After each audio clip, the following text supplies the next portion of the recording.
Assalamualaikum warahmatullahi wabarakatuh. Saya sekarang ini masih bersama adik darinya Mas Rey. Saya cuma ingin bercerita sama beliau. Saya mau mengklarifikasi masalah Mas Rey tadi. Jadi gimana Mas, sehat kan? Ya alhamdulillah sehat. Berarti gimana, sehat kabar? Alhamdulillah. Jadi ini para sahabat, jadi kan saya itu kayak mana, sesuai omongan saya tadi, saya tuh bakalan ketemu sama Pak RT. Jadi sekarang ini saya tuh udah menemuin Pak RT. Jadi saya akan membahas tentang permasalahan yang kami alami tentang Mas Rey yang dituduh mengambil si gadis. Siapa namanya Pak RT? Namanya si Rizka, anak si Rizka dari anaknya Pak Andi. Jadi kami akan berusaha untuk membahas, berkoordinasi supaya ada jalan untuk menyelesaikan masalah-masalah ini gitu. Jadi gini Mas,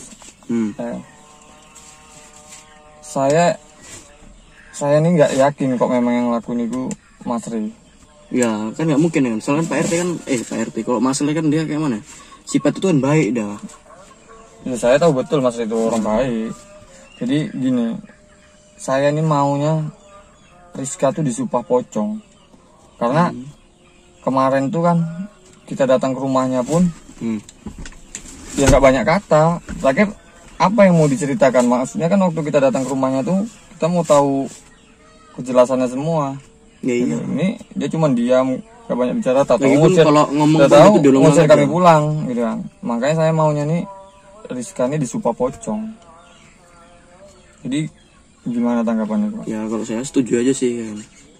Cuman saya tuh kayak mana ya, saya tuh meminta pembuktian sama dia tuh jujur apa enggak gitu sama omongannya. Karena dari gerak-geriknya ini saya pun juga banyak kecurigaan sama si Rizka. Dia pun ditengok dari gaya ngomongnya, dia tuh kayak nutupin hal-hal yang inilah yang nggak bagus di mata dia gitu. Banyak hal yang ditutupin gitu. Jadi kalau misalkan bisa sih malam ini harus dituntaskan semua kalau bisa ya. Makanya itu, tapi gini Mas, saya ini banyak menaruh kecurigaan tuh sama Abah Husin sebetulnya. Kok curiga pula, kenapa? Lah dia itu pendatang, tapi kok macam terhasut sama warga-warga ini, terus warga ini pun juga macam dihasut sama dia. Itu sama-sama ngangsut gitu. Udah gitu banyak lah yang ditutupi Abah Husin, terlalu membela kali keluarganya dari si Rizka. Coba Mas lihat waktu ke belakangnya lagi tuh, yang waktu dia belai Mas Rey itu masalah Jambrong itu. Kan luar biasa, dia datang jauh-jauh cuman belai Mas Rey. Tapi sekarang apa? Coba. Tapi takutnya apa? Satu, dari awal tuh udah curiga, kalau misalkan dari masalah-masalah yang dari awal masalah kita tuh sama Bang Jambrong, itu udah direncanakan sama Abah Husin gitu. Makanya dia tuh bela-belakan jauh-jauh datang untuk menyelamatkan Mas Rey, misinya kan ceritanya gitu. Tapi setelah itu masalah udah selesai, kenapa muncul masalah baru? Terus pas masalah ini baru muncul, terus siapa namanya? Abah Husin ya? Itu udah kayak gampang kemakan sama omongan si gadis itu yang katanya dihamilin sama Mas Rey gitu. Gampang kali gitu kemakan sama omongan orang sini. Iya, di sini kan padahal kampung ini kan kampung saya, udah gitu warga-warga ini kan warga saya. Satu warga pun tak ada yang mendengarkan saya berbicara, semua berpihak ke mereka gitu kan. Jadi saya pun merasa di sini jadi RT itu macam nggak dihargai warga sendiri. Gitu. Macam nggak ada keadilan lagi di sini. Makanya dari itu kan yang memang betul saya mau tuh Rizka tuh kayak mana caranya harus disumpah pocong. Ya wajib kali pun. Biar nampak dah dia bohong apa enggaknya gitu ya kan Pak. Jadi misalkan dia itu memang nolak gitu kan untuk sumpah pocong, ya kita harus paksa gitu. Mau nggak mau harus disumpah pocong kan Pak. Iya. Itu kan perbuatan dia tuh udah kayak mana ya? Udah menjelekkan nama baik Mas Rey gitu. Udah memfitnah Mas Rey. Jadi gini sahabat, gimana tanggapannya ini? Apa Rizkanya harus memang kita sumpah pocong ya? Iya Mas ya? Iya, nanti misalkan para sahabat itu setuju, di komen aja di bawah, di kolom komentar. Kalau misalkan setuju, di komen aja setuju gitu. Nanti kalau misalkan banyak ngomong setuju, baru kami laksanakan sumpah pocong itu. Jadi kalau misalkan kan kami itu rencana untuk kayak mana? ada rencana untuk si gadis itu melakukan sebuah pocong. Nanti misalkan si gadis itu menolak para sahabat, nanti kami dari para tim Masri dan dan PRT bakal memaksa si gadis itu untuk melakukan sebuah pocong gitu. Jadi kami paksa lah supaya dia mau gitu para sahabat. Karena kan tahu sendiri kan, ini permasalahan itu tentang nama baik Masri yang terancam jelek gitu namanya. Jadi makanya saya untuk melaksanakan sebuah pocong ini supaya dia ada pembuktian dari omongan si gadis itu bahwasanya omongan dia itu benar atau salah gitu, omongan dia itu bohong apa enggak gitu para sahabat. Makanya saya itu mau minta jawaban dari para sahabat. Kalau misalkan setuju di komen aja para sahabat, di komen di bawah di kolom komentar setuju. Jadi gini Mas, yang saya tahu katanya dengar kabar Mas ini ada jual madu katanya. Oh iya, ada peternak madu. Ada jual madu. Iya. Jadi gini, saya ini mau coba minta sama dia, tapi nanti setelah, maksudnya ini kan posisi Mas Ri juga tahulah sendiri Masnya kan, kita lagi berusaha untuk menyelamatkan dia. Udah. Jadi saya ngomong langsung melalui Masnya aja gitu. Udah, nanti saya mau madu itu untuk ngasih ke warga, siapa tahu kan warga tadi juga bisa sadar sama pikiran-pikirannya yang kotor. Karena warga di sini tuh kayak mana ya, seperti terhasut. Pikirannya tuh udah macam dicuci lah kok kita bilang gitu. Udah bukan di hipnotis lah gitu kan. Udah dewasa tapi kok terlalu pendek gitu pemikirannya. Jadi saya mau minta madunya. Berapa harganya itu Mas? Itu per botolnya itu 350.000. Satu botolnya itu. Jadi gitu. Saya mau ngasih ke para warga kan, supaya itu tadi, tau lah Mas Rini kan. Jadi kan apa yang di ini dia kayaknya saya lihat tuh berhasiat semua gitu. So kan berhubung Mas Rini kan di kayak mana di sekapang warga kan. Nanti bakal saya minta dari para tim di Mas Rini nanti kayak mana nanti madunya biar timnya Mas Rini ngantarkan kemari gitu. Tapi kok bisa secepatnya Mas, ya, supaya nanti malam lah saya kira. Supaya keadaan kampung ini juga nggak kacau gimana apa gitu kan. Jadi gitu sahabat ya, buat sahabat-sahabat juga yang mau pesan madunya dari Mas Ri tadi, bisa langsung ke nomor admin. Pokoknya itu para sahabat, nomor admin itu di bawah sini ya para sahabat. Ada di sini, nanti kalau misalkan ada para sahabat tuh ada yang minat. Tapi saya beli sekitar anak istri. Saya 3 botol, saya untuk saya sendiri itu 3 botol saya beli ya. Kok bisa entah berapa hari ke depan nanti udah ada madu gitu ya. Ya aman. Nanti saya usahakan nanti lah. Pokoknya malam ini tuh saya usahakan udah ada madunya. Jadi untuk para sahabat yang ada minat gitu loh dengan madu kami, bisa langsung chat aja di nomor adminnya itu di bawah sini para sahabat. Bagi para sahabat yang minat aja nih ya, nomor itu ada di bawah ini. Chat aja langsung nanti nomor adminnya. Karena kan itu madu yang Mas Ri itu bukan sembarang madu itu banyak manfaatnya. Banyak manfaatnya lah gitu. Waktu itu kan kami lagi santai lah sama Mas Ri kan. Mas Ri pernah bercerita ya itu tentang madu itu, baru saya ingat sekarang nih kan. Karena Mas Ri bilang madu itu juga bukan sembarangan, udah di asma kan dia. Udah gitu disalawat burda lagi sama dia. Terus ada didoakan naik yatim piatu lagi. Apa enggak luar biasa madu tadi? Berarti kan khasiatnya tuh ya insya Allah kok kita yakin, kok kita pun yakin pun insya Allah lah. Jadi makanya itu saya minta untuk ngasih ke warga tadi gitu, supaya warga pun pada sadar semua lah sama pikiran-pikiran kotor mereka gitu. Dengan kejadian ini RT ini di warga sini itu ada berapa orang satu desanya? Satu kampung lah desa. Berapa kakak sini ya? Hitungnya satu rumah satu botol yang cukup itu. Kemungkinan, tapi kan ya mudah-mudahan mereka pun, tapi kok untuk sementara ini supaya apa gitu kan, makanya saya pesan 3 tadi biar saya dulu yang ngasih. Nanti kan kok memang mereka tahu kok memang cocok gitu lah ya kan. Tapi yakin pasti cocok. Contohnya cocok lah. Minyak asma kemarin tuh lah 200 lebih loh yang pesan. Iya, sampai kehabisan stok itu. Sampai kehabisan. Saya dengar masih kena lo kehabisan stok Pak RT kata dia. Ya udahlah kita tunggu juga gitu kan. Tapi ini kan namanya posisi warga nih dalam keadaan pikiran yang nggak baik gitu kan. Pasti kok kita suruh beli kayak gini, karena kan mereka sedang menuduh Mas Ri. Iya. Pasti kan wah apa ini pasti udah gak kepikiran lagi gitu. Udah kayak nganggap sepele gitu ya berarti. Mereka sepele. Makanya nanti kan biarpun adalah salah satu warga nanti kan pasti kok saya ajak berbicara empat mata pasti kan si Bae mau dengeri gitu ya. Jadi nanti tinggal saya kasih aja dia. Iki Mas cobain madu iki, aku baru beli kan. Nanti kan misalnya warga itu yang Pak RT kasih kan udah cocok, ini enak madunya, baru udah ngomong sama warga yang lain. Ini jadi madunya setelah enak, pikiran mereka sadar, pikiran mereka tuh sadar gitu kan. Dan udah terbuka gitu. Jadi itu tadi baru saya ceritakan. Ini madu nggak sembarang madu. Madu ini udah diselawati Buddha sama Mas Ri, udah diasma sama Mas Ri. Nah, jadi kalian kemarin itu memang sengaja saya ngasih supaya apa ya, supaya pikiran kalian tuh udah nggak kotor lagi gitu. Biar supaya apa ya, supaya kampung kita tuh maju. Kok pemikiran kalian tuh masih kayak gini, yang ada kita bakal hancur. Ya nggak maju, yang ngono-ngono aja. Yang ada hancur bukan maju. Gitu. Bisa yang satu kampung ini pikirannya pendek semua. Cuma satu hal itulah, masa kecil kayak gini.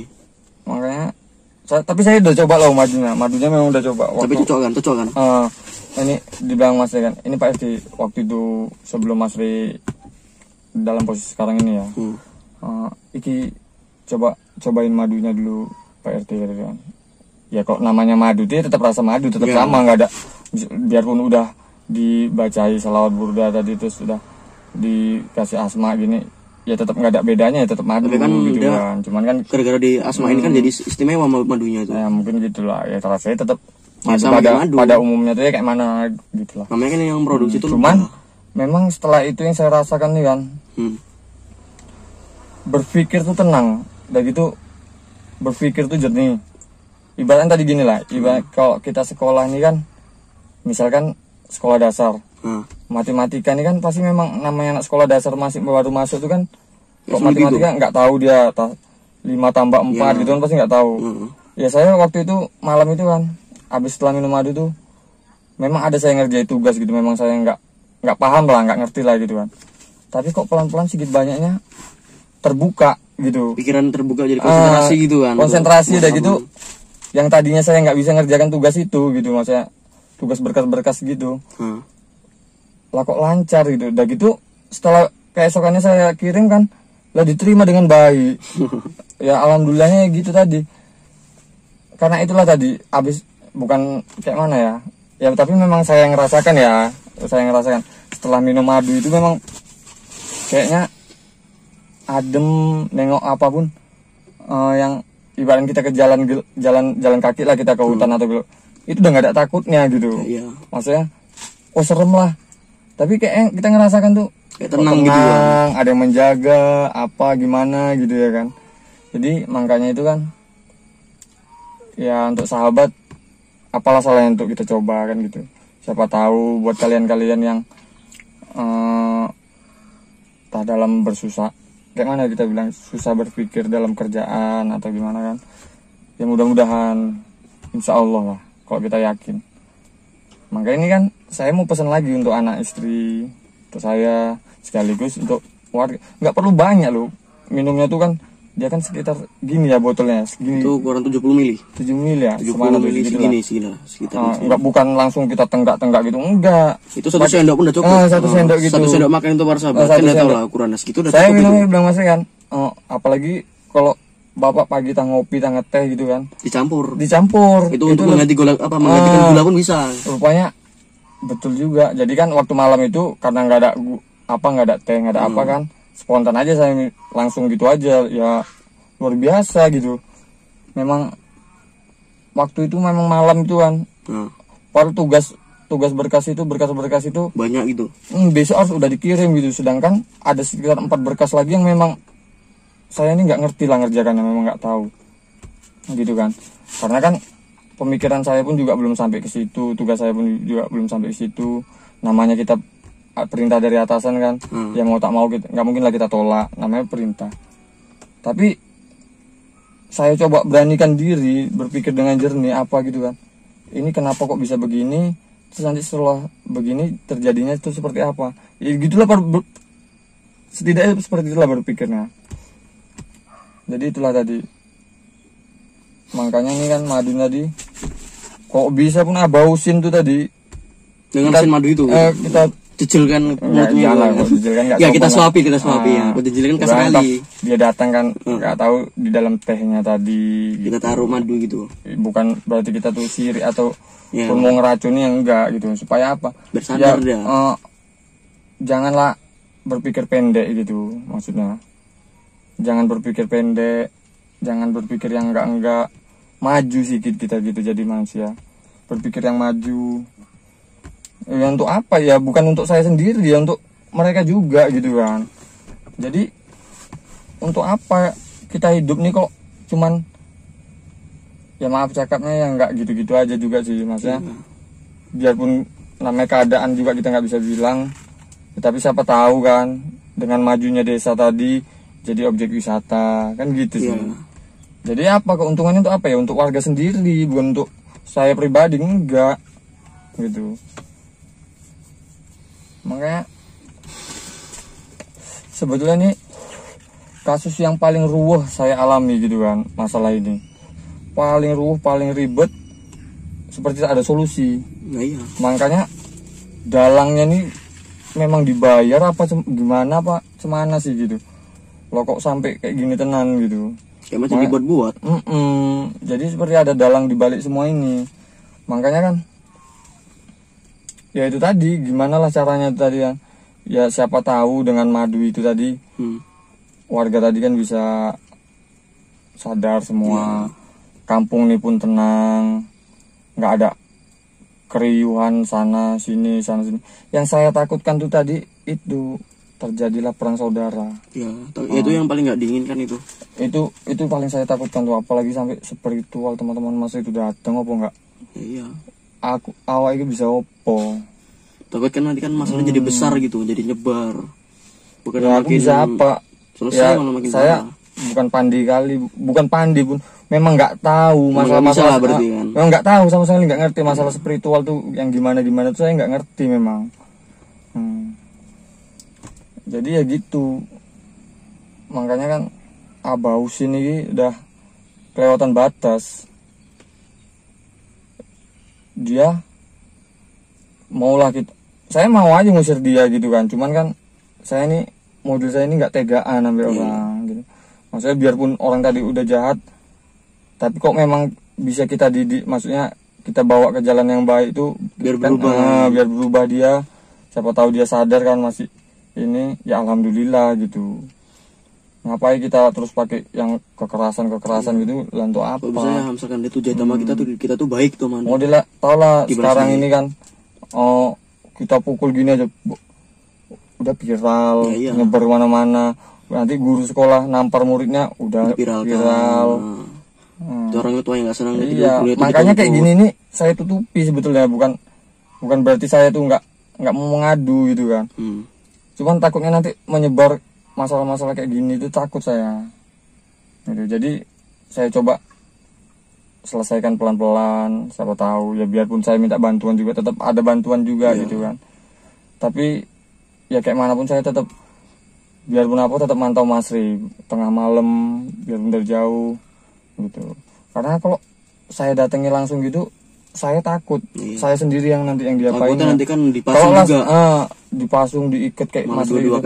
Kalau lah saya digitu kan, terus siapa sih nggak nyelesai? Saya pun bingung soalnya PRT cuma harapan saya satu-satunya gitu. Itu tadi yang makanya bisa membantu Masri. Saya nelpon sampean tuh ya gini.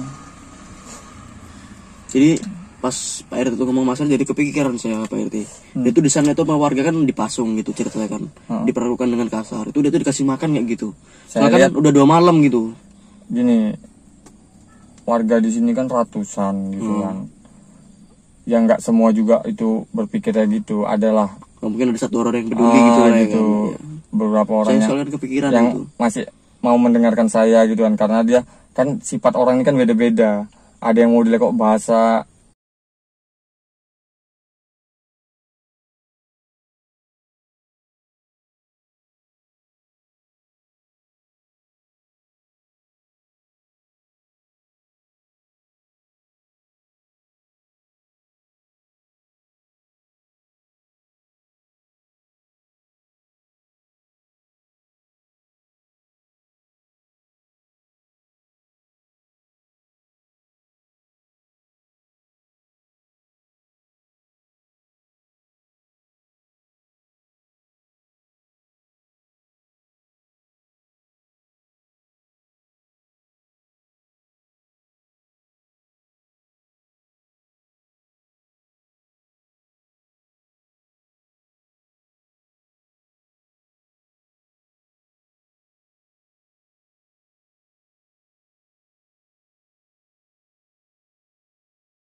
kerennya sekarang ini kipu lah kok kita bilang kan. Kipu. Ada modelnya terlalu kipuan terus ikut-ikutan. Ada yang modelnya bodo amat mau kau ngapain, mau kau ngapain, aku nggak peduli gitu kan, orang aku nggak minta makan samamu gitu-gitulah. Jadi dia masih adalah dengarkan saya. Jadi kan gini, ya wis Pak RT ini aku yo dia dipakan dia sendiri nalar. Aku yang nggak bisa bantu yang kayak gimana, tapi kok Pak RT minta tolongnya gitu ya, insya Allah aku bantu. Ya ditolong betul sama dia. Ya gitu kan ditolongnya gini. Ya dia gini, dia berpura-pura seakan-akan dia ini berpihak ke keluarga Pak Andi itu. Jadi kalau apa pas warga lagi apa kan, dah ini biar aku yang jagain sendiri gitu kan. Kalau dikasih makan. Tapi sama dia dikasih makan, dikasih minum apa gitu. Gitu-gitu. Berarti nyamaran tuh gabung sama mereka lah gitu ya. Karena ada tujuan baiknya. Tujuan baiknya gitu kan. Ya nggak apa-apa, tapi tak bilang yo hati-hati lah ya Pak RT. Tapi kalau misalnya memang itu betul ya warga itu memang membantu Mas Ri. Ada satu orang yang ke Pak RT ngomong tadi kan, ya saya udah tenang pikiran. Soalnya ada yang ngasih makan Mas Ri, ada yang peduli lah. Ada yang ngasih makan Mas Ri di situ, ada yang ngasih minumnya Mas Ri. Karena yang saya pikirkan ya cuma itu, apa warga ini nanti Mas Ri disekap di situ, nggak dikasih apa-apa. Iya.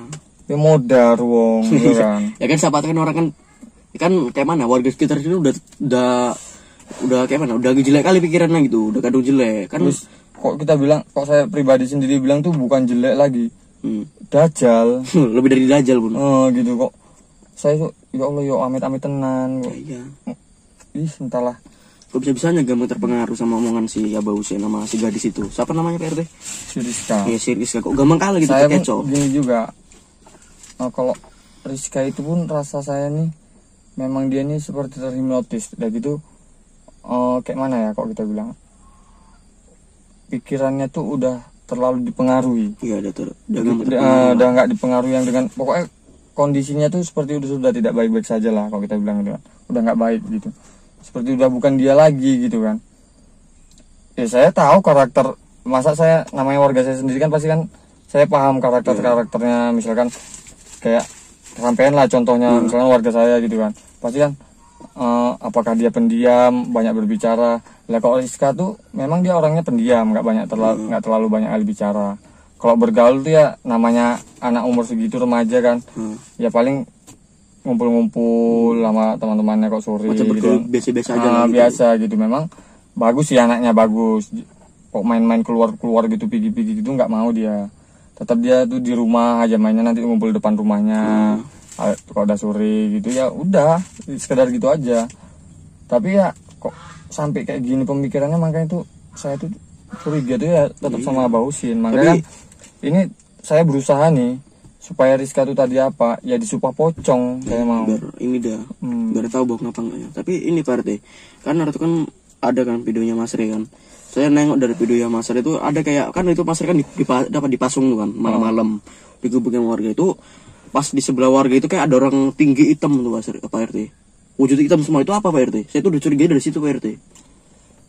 Disitulah. Nah, saya tuh udah curiga itu dari saya situ. Hampir marah itu sama kameramen tuh kan, kameramennya Mas Ri. Sampai gini, udah sinilah aku yang ambil alih kamera gitu. Maksudnya saya yang memegang kamera. Ini coba kamu lihat betul. Itu di sebelah warga itu, posisi malam itu saya ingat tuh dia pokoknya serba hitam lah, bahkan warna kulitnya pun saya nggak nampak lagi gitu. Dia hitam semua gitu kan. Fokus dari rambutnya tuh ya pokoknya pakaian apa semua hitam gitu. Jadi kameraman tuh bilang gitu, mana lo Pak RT tuh jangan ngawur lah yang begini. Berarti cerita tuh apa kameramen itu nggak nampak gitu, emang Pak RT dia apa doang yang nampak? Nggak tahu lah, herannya dia tuh kok bisa nggak tahu, nggak nampak gitu, gitu kan. Saya pun heran juga di situ kan. Jangan main-main lah Mas, tak bilang gitu kan. Ini serius loh. Ini ya aku serius loh Pak, kata dia kan. Serius, sampai kami terakhir kami yang debat di situ. Berarti malah ini kalian yang debat gitu lah kan. Ujung-ujungnya terakhir kami yang debat karena kan dia nggak tahu, saya tahu. Tapi gini ya saya, ini kan kamera, kok kita bilang gini lah kamera kan. Di layar monitor kamera nih, ya nampak. Tapi pandangan kameramennya dia tadi tuh, itu dia nggak ngelihat gitu kan. Makanya saya heran. Tapi ada keganjalannya juga memang. Kenapa posisi itu gini kan, warga asik mukuli. Iya. Tahu-tahu dukun itu ada. Tapi sebelumnya saya intip ya, memang saya kan sering pantau. Sebelum nampak yang wujudnya hitam semua itu tadi, kalau kita bilang berpenampilan seperti dukun lah, mbah Iya, dukun, mbah. bopo lah, nggak ngerti saya. Jadi kan kok dia dukun itu nggak ada, ya warga cuman duduk tenang santai, ya cuman ibaratnya dijagain aja lah supaya nggak kabur kan gitu aja. Tapi setelah nampak dukun itu, warga kok ini macam kerasukan, Jadi brutal lah ya. brutal. Dan gitu yang saya herankan tadi, apa warga ini juga nggak tahu kalau ada dukun tadi di situ, kan gitu. Macam nggak jadi apa-apa, macam nggak terjadi apa-apa gitu. Nggak ada Warga apa-apa. ini tadi kok dengan santainya tadi, padahal posisi mbak dukun itu tadi ya di belakang ibu-ibu nggak salah. Berarti emang warga situ nggak jauh? Ya di sebelahnya gitu kan? Di situ warga mukuli, ya dukun itu posisi di belakangnya gini gitu kan. Tapi kok warga ini dengan santainya nggak melihat dukun gitu seremnya pakaiannya.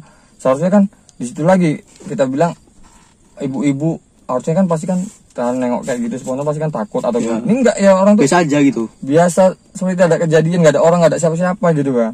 Apa warga juga nggak ngelihat gitu kan. Makanya saya pun heran, apakah memang saya yang udah kecapean nggak pulang-pulang. Kemarin tuh kan saya ada nggak pulang-pulang ke rumah mas, karena pikiran nggak tenang, kacau, takut, galau, mimpi. Ya pokoknya memang saya nggak pulang. Tapi ya nggak mungkin gitu kan. Kok kita memang ilusi kecapean atau gimana tuh kan pasti kan alah sekali aja lah, ini kok nampak terus-terusan nampak gitu mas. Makanya pun saya heran. Jadi ya udahlah gini aja mas. Ini kan udah mulai berlarut malam, mungkin kan saya usahakan malam ini ya semaksimalnya lah. Saya mau nyoba, intinya saya mau nyoba Rizka tuh di Supapocong. Saya pun bakal, misalnya dia tuh nggak mau lah, masa nolak gitu, bakal saya paksa gitu. Ya tetap dia saya harus usaha, saya mau harus tahu lah. gitu. Jadi gini sahabat ya.